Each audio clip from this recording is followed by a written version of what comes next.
안녕하세요. 이번 시간에는 7장 데이터 변환에 대해서 배우도록 하겠습니다. 데이터 변환이라는 것은 데이터를 다른 형태로, 다른 모양으로, 다른 것으로 바꾼다, 변화시킨다 라고 하는 그런 뜻이죠. 오른쪽에 있는 그림을 보시면 이것이 데이터 전처리라고 하는 전체 과정을 보여주고 있습니다. 데이터 마이닝이나 빅데이터 분석이나 기계학습이나 이런 데이터를 분석해서 의미 있는 패턴이나 지식을 찾아내는 그런 분석에 들어가기 전에 데이터를 분석하기 좋도록 분석에 효율적이거나 편리하거나 분석 결과를 해석하는데 편리하게 하도록 데이터를 준비하는 그런 과정을 데이터 전처리라고 하고, 그 데이터 전처리의 과정을 다시 5개의 단계로 세분화해 봤습니다. 첫 번째가 데이터 수집이죠. 데이터를 여러 원천으로부터 데이터를 수집을 합니다. 그래서 데이터를 막 모읍니다. 이게 이제 데이터 수집이고, 이렇게 데이터를 수집하고 나면 이 데이터가 오류도 있고 빠진 것도 있고 서로 데이터 모양이 틀린 것도 있고, 이렇게 해서 이것을 이제 깨끗하게 청소, 다듬는 것을 데이터 정제를 한다 이렇게 얘기하죠. 그래서 이것을 이제 깨끗하게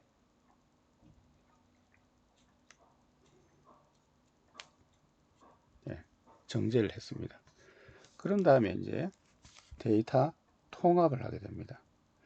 어떤 학생에 대한 데이터가 여기도 있고 여기도 있고 여기도 있고 막 이렇게 모여 있어요. 그러면 이제 학생에 대한 데이터를 한 곳으로 이렇게 통합해서 다 모아야 되고, 이러는 과정에서 여기 똑같은 데이터가 여기서도 있고 저기서도 있고 중복되는 것도 있을 수 있고, 이렇게 해서 이제 데이터를 일치시키면서 데이터를 다 모으는 거죠. 그 다음 단계로 하는 것이 뭐냐면 데이터 축소입니다. 자, 이렇게 해놨더니만 데이터가 뭐 중복이 있다든가 뭐 비슷비슷한 데이터들이 여러 번 나타낸다든가, 뭐 이렇게 이제 혹은 이제 필요 이상으로 양이 너무 많아서 분석하는데 시간이 너무 많이 걸린다든가, 그럴 경우에 이 데이터의 양을 줄입니다.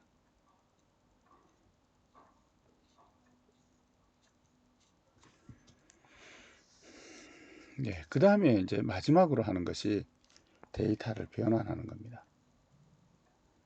자, 이렇게 이제 데이터가 축소가 되긴 했는데 이것을 이제 분석을 하려고 하는데, 이 데이터가 분석 목적에 분석을 처리하는데 형태가, 모양이 적합하지가 않다. 그러면 그것을 분석하기에 적합한 형태의 모양으로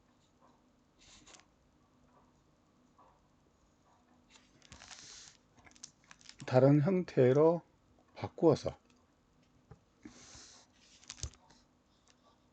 그것을 이제 분석에 이용을 하면 분석이 더 효과적이거나 분석의 결과를 파악하기가 좋거나 그렇게 할 수 있는 그런 형태로 모양을 바꾸는 것, 이것이 데이터 변환입니다.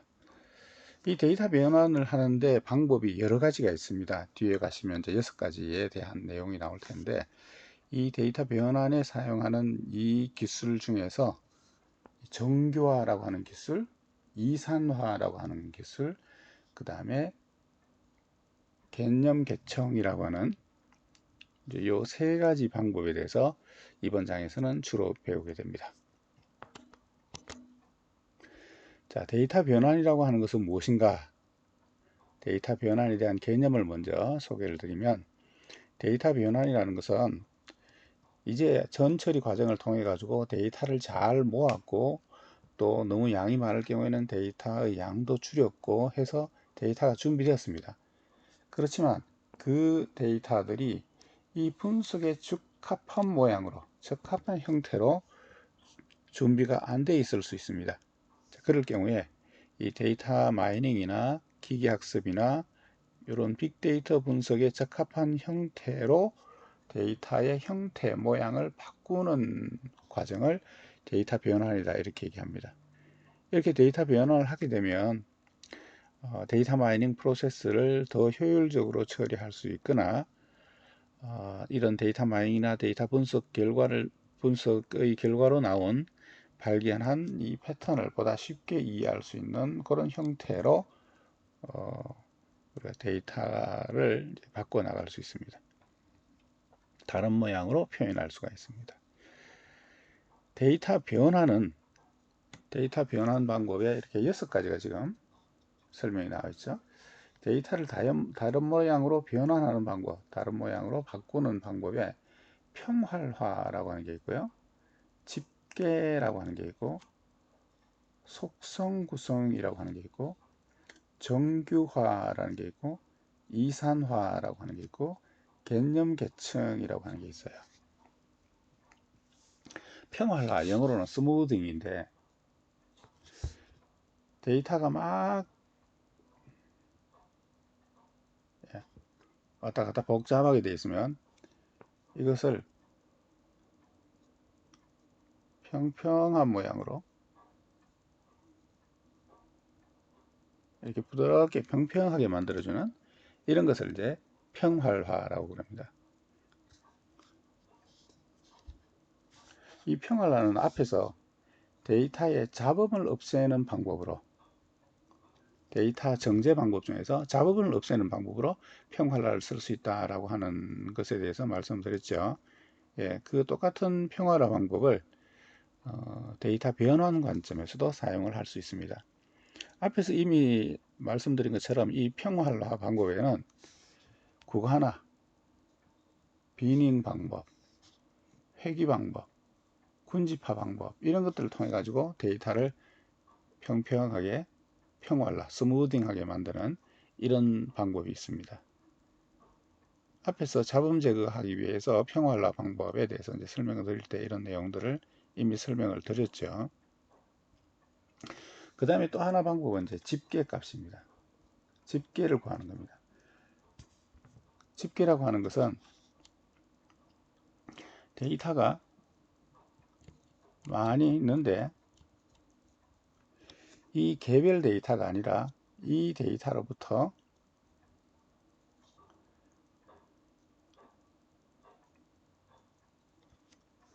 간단한 형태의 통계값, 예를 들어서 합이라든가 평균이라든가 최대, 최소 이런 식으로 여기 들어있는 데이터에 대해서 간단한 형태의 통계를 뽑아서 이 원 데이터를 분석에 사용하는 것이 아니라 이 통계값으로부터 통계 분석을 하거나 혹은 데이터 분석을 할 경우 해도 동일한 결과가 나올 경우에는 원 데이터를 사용해서 분석하지 않고 이 간단한 통계값들을 사용을 해서 분석해도 마찬가지인 거죠. 그럼 이제 훨씬 작은 양으로 더 효율적으로 간단하게 데이터를 분석할 수 있죠. 자, 이렇게 해서 여기 들어있는 데이터들에 대해서 간단한 형태의 통계값, 합이나 평균이나 이런 간단한 형태의 통계값을 통계값 이렇게 부르기도 하지만 집계값이라고 부릅니다. 이 집계라고 하는 것은 여기 나와 있습니다만 애그리게이션이라는 것은 압축했다, 모았다 이런 뜻이 되는 건데 여기 전체 데이터의 합, 여기 전체 데이터의 평균, 전체 데이터를 압축한 평균값, 이것은 이제 집계입니다. 그러면 원래 데이터하고는 다르죠. 그렇지만 원래 데이터에 대한 통계적 값을 나타내고 있으니까 이거 앞에서 데이터 압축, 데이터 축소 방법 중에서 집계라고 하는 방법을 설명드린 적이 있어요. 설명드렸어요. 예, 그래서 데이터 축소 관점에서도 집계를 사용할 수 있지만 데이터의 변환 관점에서도 이 집계를 사용할 수 있습니다. 그 데이터가 원래 이렇게 생긴 데이터가 이런 통계값으로 바꿔서 지금 변환이 된 거죠. 예, 이런 집계를 사용할 수 있습니다. 요거는 이제 그룹화 연산을 통해서 그 각 그룹별로 데이터에 대한 압축을 하는 거죠. 예를 들어서 여기에 전체 어떤 가게에 매일매일의 판매 데이터가 있다고 칩시다. 매일매일의 판매 데이터인데 이 매일매일의 판매 데이터를 월별 판매량, 그러면 이제 한 달 동안에 판매했던 그 판매량을 합친 값 하나만 저장하면 되는 거죠. 그 월별 판매량을 저장한다든가 혹은 연도별 판매를 저장한다든가 이런 식으로 월별 또는 연도별로 그룹화해서 그 그룹 내에 집계값을 이제 구하고 그걸 이용하는 거죠.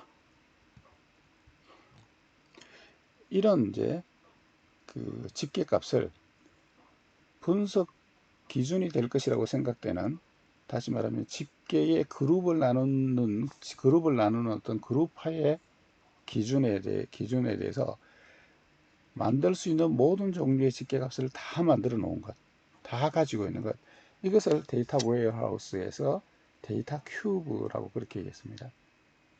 그래서 이 집계값을 모든 그룹화 차원에 대해서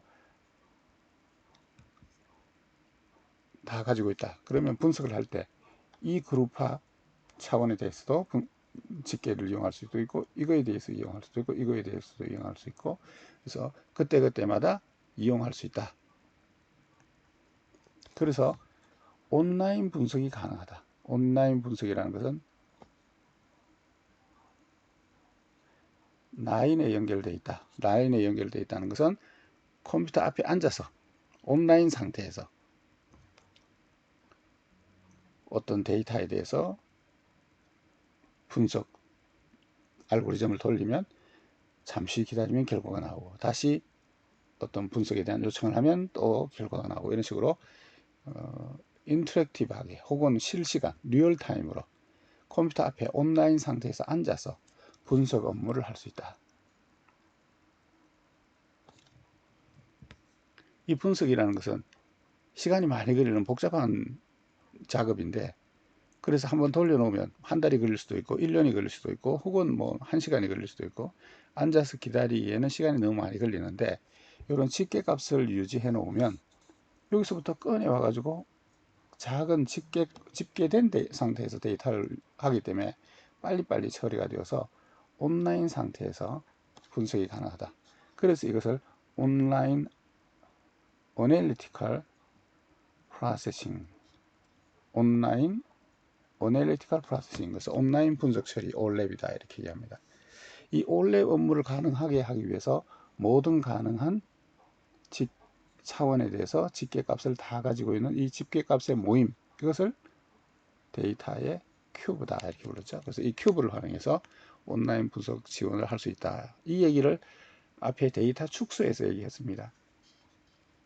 그래서 이 집계라는 것은 데이터 축소의 한 방법이기도 하지만 데이터 변환의 방법이기도 합니다. 그죠? 원래 데이터가 집계 모양으로 바뀌어져 있지 않습니까? 자, 그 다음에 이제 세 번째는 뭐냐면 속성을 새로 구성하는 겁니다. 영어로는 attribute construction, 구축, 건설 뭐 이런 뜻이죠. 원래 있는 데이터에서 요 데이터 외에 원래 있는 데이터를 응용해서 거기서부터 어떤 변환을 시켜서 새로운 속성을 하나 추가하면, 요 새로운 형태의 속성을 이용하면 데이터 분석이 좀 더 직접적이고 직관적이라든가 혹은 데이터 분석이 더 효율적으로 될 경우 속성을 새롭게 하나 추가해서 넣는 것, 요게 이제 속성의 구성입니다. 요 새롭게 하나 추가할 때는 물론 기존에 있던 속성들, 데이터가 테이블 모양으로 이렇게 주로 표현되고, 테이블들은 여러 컬럼, 이걸 이제 속성이라고 부르기도 하고 차원이라고 부르기도 했죠. 이런 이제 여러 속성들, 여러 차원들이 있는데, 이 중에 없던, 원래 데이터는 없던 새로운 속성을 하나 만드는 거죠. 그러면 이제 요 새로운 속성은 기존에 있던 어떤 속성들을 토대로 만들 수가 있는데, 이 새로운 속성을 분석해서 이용한다 그러면 이제 좀 더 효율적이거나 직관적이거나 하다 그러면 이제 새로운 속성을 추가해서 이걸 이용할 수 있겠죠. 이 새로운 속성들도 바로 여기 기존에 있던 데이터에서 유도된 내지는 만들어진 새로운 형태의 데이터죠. 그래서 이게 이제 데이터 변환이다 이렇게 이제 얘기할 수 있습니다. 이 속성을 구성하는 문제도 앞에서 데이터 축소라든가 이런 부분에서 이미 설명드렸던 방법입니다. 그래서 앞에 설명드렸던 그 세 가지 방법들이 데이터를 정제하는 과정에서라든가 혹은 데이터를 축소하는 과정이라든가 할 때 쓸 수 있는 방법들이었습니다. 그래서 그때 이미 설명을 드렸어요. 그래서 우리가 그 방법을 데이터 변환 방법의 일종이라고도 볼 수 있다. 데이터 형태가 바뀌었으니까. 혹은 그 방법을 데이터 변환 과정에서도 또 추가로 적용할 수 있다. 이렇게 생각을 할 수가 있죠. 그 다음에 이제 또 하나가 이제 정규화 방법, 또 하나가 이산화 방법, 개념 개청 방법 이렇게 세 가지가 있는데 여기에 대해서는 잠시 후에 다음 동영상에서 이어서 하도록 하겠습니다.